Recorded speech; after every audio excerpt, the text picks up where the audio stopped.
Well आधी घन्टा 1 घन्टा खै थाहा भएन त्यति जति बसेर अब हामी चाहिँ फेरि फर्किन लाग्यो। फर्किने चाहिँ अघि आएको बाटो होइन, अर्कै यही तल ओह्रालो झर्ने सिधै तल पामेको हाइवेतिर पुग्छ होला नि भनेर अनि ओह्रालो झर्ने डिसिजन लिएर साथी र म चाहिँ त्यही बाटो जान लाग्यो।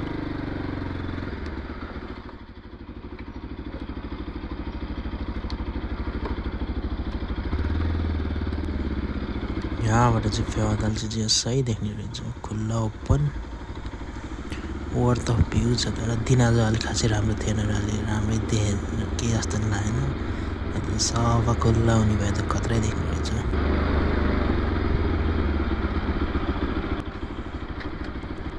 ओह्रालो झर्ने भन्छ बाटो कस्तो छ के छ थाहा छैन, त्यही पनि गइदिउँ न भनेर केही आएको बाटो आउने भनेर यताबाट जान लागेको चाहिँ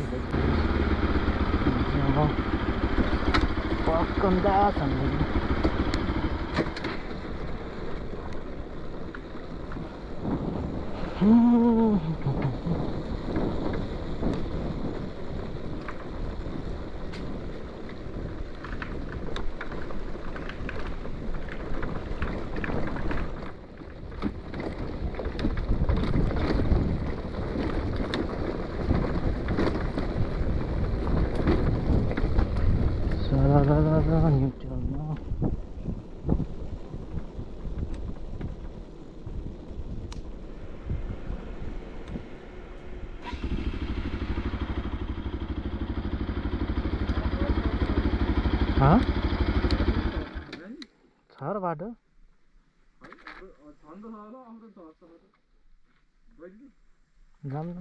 के फर्किने हो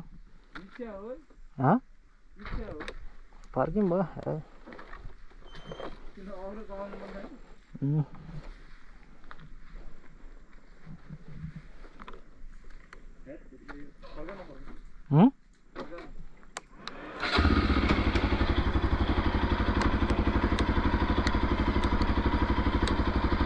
जाम हो किनभने आछ त आछ त जाम ओके।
के भयो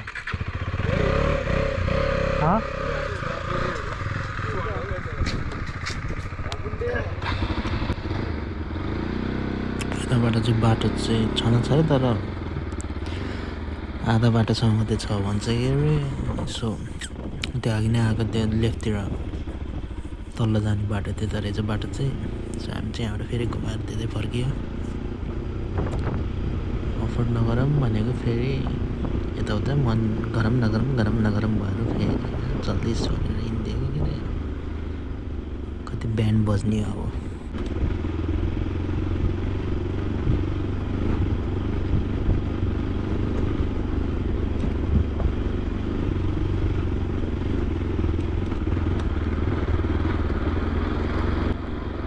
माथिबाट आउँदाखेरि चाहिँ लेफ्ट टर्न लिनुपर्ने रहेछ है।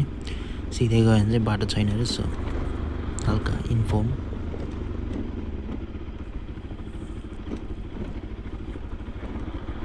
मादर पुत्र बाटो त यस्तै हो भने त तनाव पो हुने भयो त हो, लडर पर्दै जाने हो क्या। लास झ्याक्ने यार तै।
हात गलिसक्यो यार, एक्सिलेटर बटानै सकेँ होइन, भुत्त उत्त भइरहेछ। रमाइलो भन्छ जे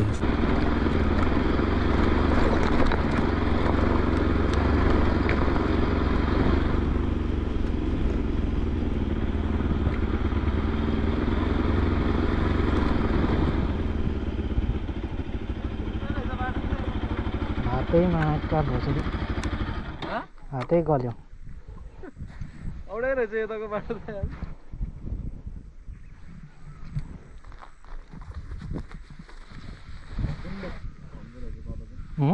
भगुन्डे रहेछ कि यसको तल ठ्याक्क।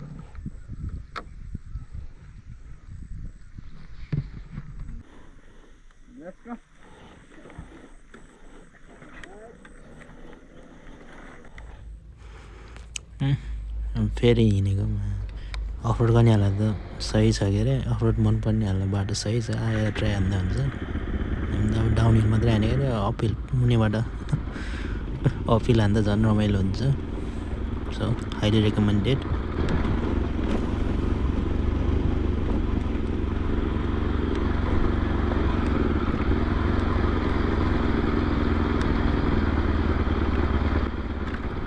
धुलो नखाम भनेको धुलै खुलायो मुलाले फेरि।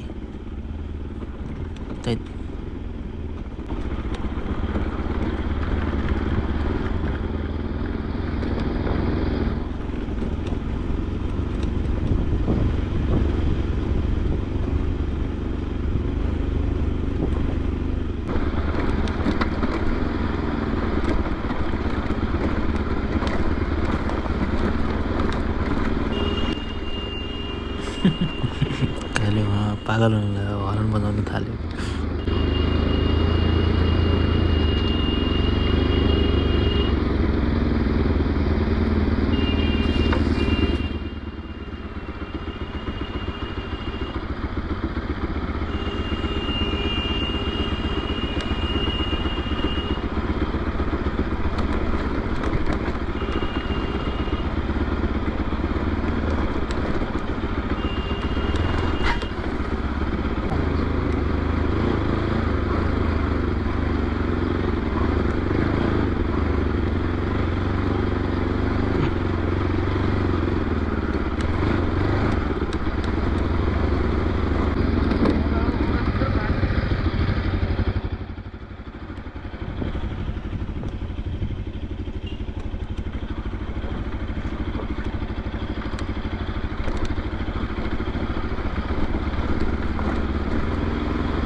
हातै गलिसक्यो, घडी निकालेर राख्छ अनि चलाउँछ यार, लास भयो हात त।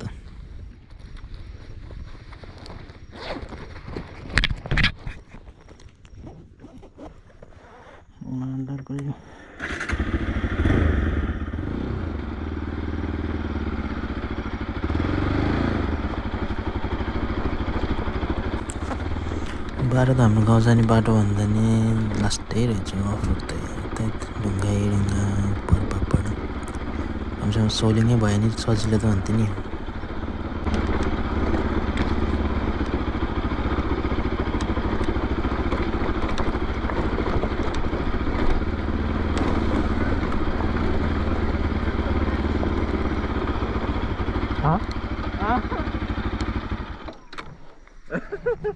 यता हो कि त्यो उताबाट बाटो या म्यापमा हेर्नु हामी चाहिँ बाटो कन्फ्युज भयो त्यहाँदेखि फेरि म्यापमा हेरेर अनि यताबाट गयो नि छुने रहेछ बाटो चाहिँ सो राइड कन्टिन्यू गरेर त्यता गइसकेको अरे अगाडि म चाहिँ अगाडि ल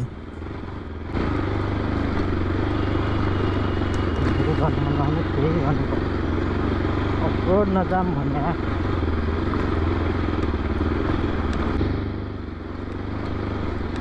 हात गरेर बताएन नि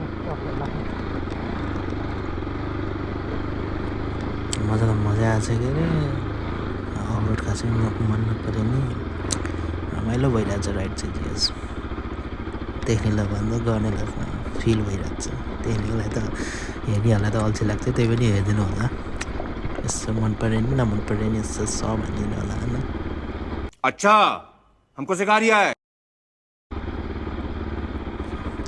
अब चाहिँ यस्तो म्युजिक हालिदिन्छु के अरे अनि रोडको मजा लिनु होला ओके लेट्स गो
त्यहाँ हात दुखेर एकछिन रेस्ट गर्ने भनेर यहाँ यस्तो फुटबल ग्राउन्ड रहेछ, सही ठाउँमा रहेछ। जस एकछिन बल बिसाएर फेरि अब घरतिर जाने त हो। See you in a bit. 5 minutes later. नभएर नि होला मान्छेको चाप पनि धेरै भयो। योजना नि आउँछ।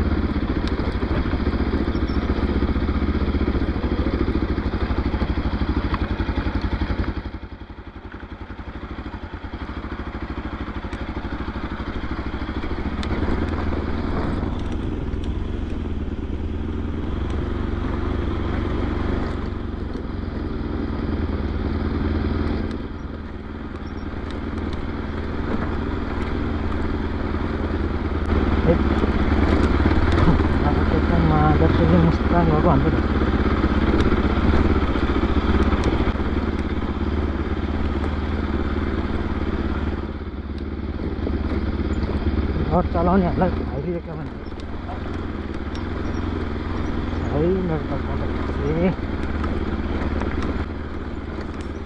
बाटो चाहिँ जता हामी मुस्ताङ जानुभन्दाको भन्दा नि अफरोड रहेछ लास्ट टाइम।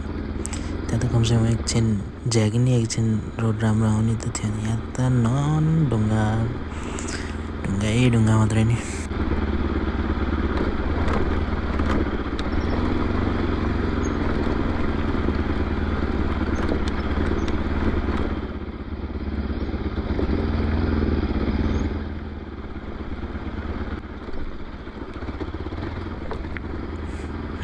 धन्दै नसेल्टेको चिप्लेर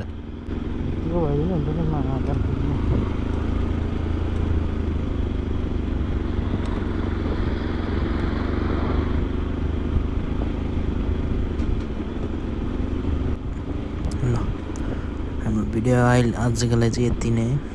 यहाँ पछि अब सिधै घर गइन्छ। लास्टै ज्यान नि खोत्ला भइरहेछ। अबको जाइन्छ पल्टिन्छ। ये तो पारा रहेछ। ल hope you guys enjoy the video. Keep supporting, keep showing love. अनि हल्का फुल्का यसो मेसेजमा फिडब्याक दिइराख्नु होला यो भएन भनेर। भर्खर सिक्लै हो त्यसैले केही नसोची यसो हेर्दैन होला र इन्जोय गर्दैन होला। Peace out. Ciao guys.